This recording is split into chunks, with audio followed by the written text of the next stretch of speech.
الأخت هاجرة من العاصمة إن شاء الله الآن تبعيني أما أنت ولا العائلة كامل لأنه هذا الجواب أجبت عنه في يوم من الأيام ولكن طلبت المزيد والتوضيح الآن نشرحه لك إن شاء الله تعالى. نعطي بعض المعطيات باش حتى السادة المشاهدين يتابعونا. كانت امرأة هي جدة السائلة على كل حال، جدة الأخت هاجرة. هذه الجدة ماتت في سنة 2000 هكذا. هي عندها 3 بنات وعندها 3 أبناء وعندها 2 بنات ماتوا قبلها. 3 بنات و3 أبناء مازالهم أحياء، هم عايشين إلى الآن، ولكن عندها بنت ماتت قبلها، ماتت في 1994. هذه اللي ماتت في 1994 خلات 3 بنات منهن السائلة هجيرة وخلات 3 أبناء. طيب، وعندها بنت أخرى ماتت في 2003 بلا عقب، يعني ما عندهاش أولاد.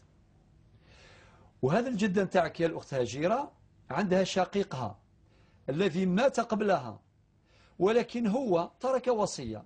مفاد هذه الوصية؟ خلى الوصية هذه لمكفوله هو يعني مفاد هذه الوصية قال له لربه هو، قال له أنت تشرف على توزيع الميراث على الورثة. طبعا هذا خلل وهذا خطأ بالمناسبة.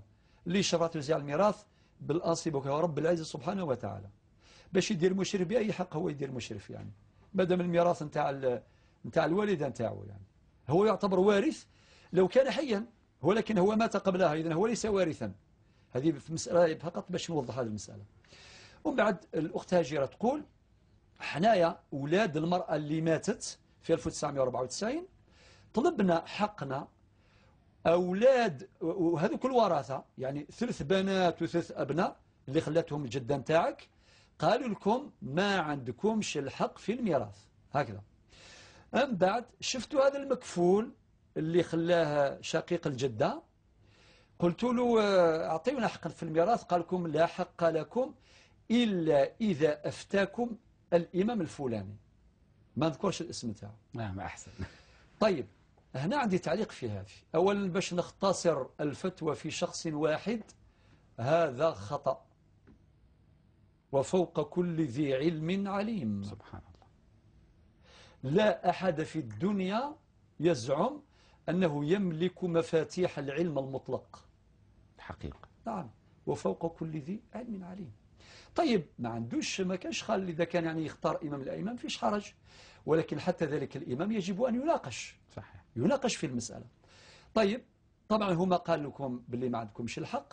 الجواب من الناحية الشرعية يا الأخت هاجرة، أنتم عندكم الحق في الميراث في حدود الثلث.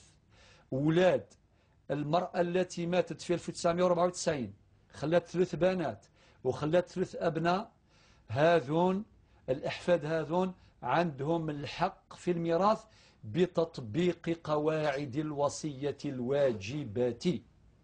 ممكن تقول لي ولا غيرك يقولوا لي واش من الدليل، نقول لكم هذا من الناحية الشرعية افتوا فيه العلماء بأدلة شرعية، منهم الإمام الطبري وغيره من أئمة العلم.